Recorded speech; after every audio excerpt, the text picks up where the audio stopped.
கோவையில் உடல் பருமனை கட்டுப்படுத்த கோரி கோவையில் 4வது ஆண்டாக நடைபெறவுள்ள மாரத்தான் ஓட்டப்பந்தயத்தின் லோகோ வெளியீட்டு விழா நிகழ்ச்சி இன்று நடைபெற்றது. இதனை கோவை மாநகர ஆணையர் பாலகிருஷ்ணன் வெளியிட்டார்.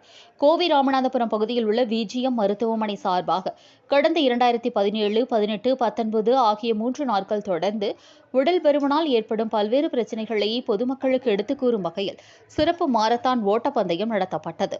இதனைத் தொடர்ந்து இந்த ஆண்டு இதன் தொடர்ச்சியாக 4வது ஆண்டாக உடல் பருமன் குறித்து பொதுமக்களுக்கு மீண்டும் விழிப்புணர்வை ஏற்படுத்தும் வகையில் மாரத்தான் ஓட்டப்பந்தயம் வரும் ஆகஸ்ட் மாதம் 11ஆம் தேதி காலையில் கோவை வஉசி மைதானத்தில் நடைபெற உள்ளது. இதற்கான விண்ணப்ப படிவங்கள் வெளியீடு மற்றும் லோகோ வெளியீட்டு விழா நிகழ்ச்சி இன்று விஜிஎம் மருத்துவமனை வளாகத்தில் நடைபெற்றது.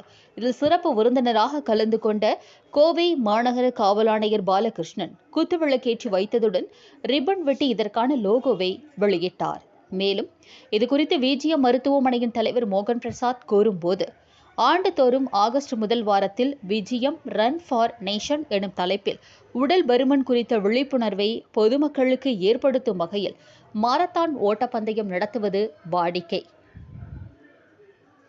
இதன் 4ஆம் ஆண்டான இந்த ஆண்டு ஆகஸ்ட் மாதம் 11ஆம் தேதி நடத்த திட்டமிட்டுள்ளதாகவும், இதில் சுமார் 5000த்திற்கும் மேற்பட்ட பொதுமக்கள் கலந்து கொள்வார்கள் என்றும் எதிர்பார்க்கப்படுகிறது என்றார். இந்த போட்டிகளில் கலந்து கொண்டு வெற்றி பெறுபவர்களுக்கு 1 லட்சம் பணம், பதக்கங்கள், சீருடை, உணவு உள்ளிட்டவைகள் வழங்கப்படும் என்றார்.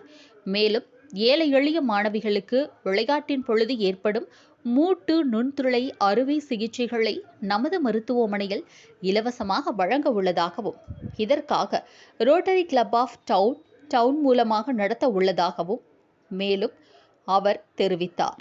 இந்த ஆண்டு கூடுதலாக மாரத்தான் போட்டியில் கூடுதல் சிறப்பாக 100 வீல்சேர் மாரத்தான் போட்டியும் நடத்த திட்டமிடப்பட்டுள்ளது என்றார்.